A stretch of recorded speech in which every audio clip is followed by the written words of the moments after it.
I'm still going to stick to my guns on what I'm calling a statement vote, and I'm happy to, if anybody in the public wants to have a discussion with me. And my reason for it, I absolutely understand what we have to do in the city.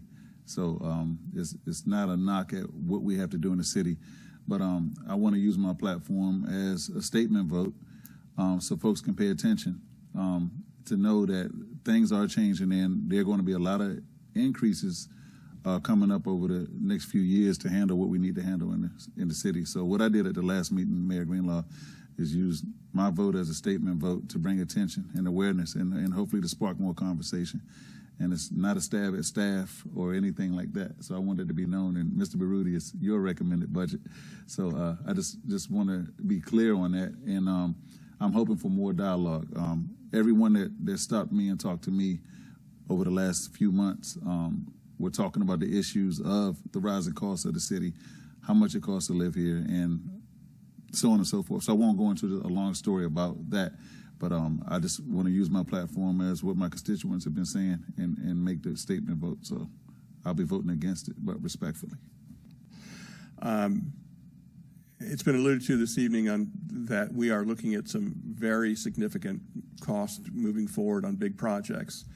We really haven't gotten too much into the operational component of the future budgets with regards to we're going to have to pay police officers, sheriffs, teachers, and everybody else a lot more, and we know that's all coming down the pike.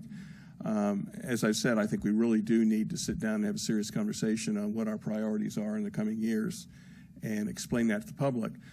I do realize, as it's said on numerous occasions, that if somebody goes and digs through all the budgets and everything else like that, the information's there, and I'm not saying it's not, but it's not the public's job and obligations to dig through this. It's our job to present it to them. And there's been some efforts, and we've all read them, before that has been tried, and the response from us has been, well, that's not right. Then if that's the case, then we have an obligation to sit down. Again, for the first time, as far as I'm aware of in my time in the city, we have stated to the public how much taxes are going to have to continue to rise over the next 3 years to include water and sewer rates. I think that does require a conversation and a review of city priorities moving forward and what those impacts are going to be on the public. So I am not going to vote in favor of moving the capital budget forward because I think there needs to be, to the Vice Mayor's point on the tax rate and those funds, we need to be sitting down and having a serious conversation of what's going to happen in the next 2 or 3 years and make that case clear to the public and not expect them to dig through it, them to do research and put op-eds in the paper for us to say, no, that's not right. That's not the way we should be operating. Thank you. Mr. Gerlach? Thank you, Madam Mayor. You mentioned that some council discussions have occurred since March 8th. I just wanted to clarify for the public, this is our 10th meeting on the CIP budget. And I share some of Mr. Kelly's concerns. However, we don't have a crystal ball. We know that the cost of living is increasing in Fredericksburg. We know that we have to find creative ways to ease the burden for the folks who can least afford it. So I hope we will go down that path in coming months. Not so sure we know what the tax rate increases are going to be for years 2 and 3, but we'll know it when we see it. Anyway, my point is that we need to really get down to business now and look for ways to ease the burden on the folks who can least afford it. Thank you. Dr. Duffy? Thank you, Mayor. I just want to lend support to Councilor Gerlach's comments. You know, we do lay out a lot of vision and views of where we want to move the city, and we do keep really detailed accounts of what kind of progress we're making on those goals and vision. I think the most productive discussion will be, you know, what ways can we make it more affordable for those who can least afford it. I like the approach to that. I think that, you know, all I'll say is I think we have discussed these things a lot. and it's hard to discuss exactly what's going to happen, next year and the year after. But I'm certainly comfortable moving this capital improvement plan forward. And I appreciate all the work that's put into really being aggressive about taking care of these cities' needs. We need to do this. And so with that, I will move the resolution adopting the fiscal year 2023 through fiscal year 2027 capital improvement plan. Second. Motion's been made and seconded. Is there further discussion? Councilor Devine? Thank you, Madam Mayor. Fredericksburg is a very historic city, and our infrastructure is in need, as much of our country's is, in need of updating, improvement. So some of these projects are no surprise. These are years in the making, decades in the making, really, the need for them. And again,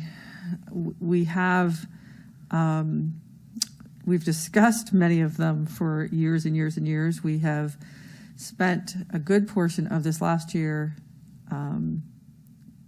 being led by our very competent staff in how to make some of these legacy projects happen.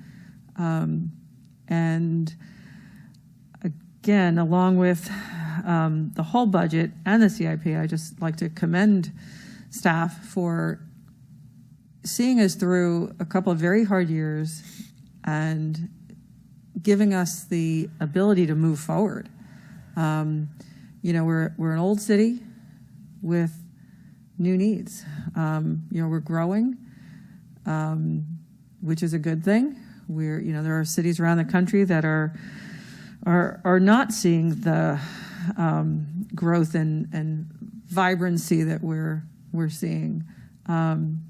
But along with that growth and vibrancy comes the need to update and expand our basic needs. So again, I don't want to say I'm happy to vote for I would love for things not to cost what they cost. I would love for the state to have given us a little more guidance on a budget.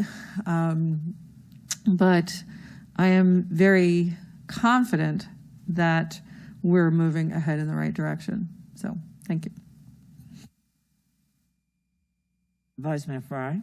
Thank you, Mayor Greenlaw. I just wanted to, as much as I ramble sometimes, I want to thank Councilor Devine for saying what she just said, because she put it real clear.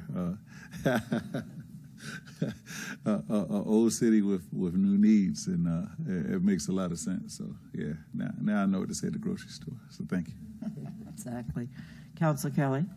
Thank you, Madam Mayor. I just want to comment what was said. I don't disagree that we need to do more for the people who can't afford it, but that in turn shifts the burden to other people. We're at 54% stressed. Are we going to increase that? The fact of the matter is, as we now know with the wastewater treatment plant, we have to raise rates to be able to pay for that. We know what's right now written in the budget and what it's going to cost. We have a pretty darn good idea of what the operational costs and personnel costs are going to be associated with that. We can put numbers to all that. The question is how fast and how far do we go with that, understanding how much stress and how much tax rate goes up. Yes, we will have to make changes. It's not like, we got to wait to find out what the tax rate is going to be. If you look at this budget right now, this budget book, and look at what the numbers are and what the average increase is, I can tell you it's going to be more than 3 cents if we continue on this road. And the year after that, it could probably be more than that if we continue down this road.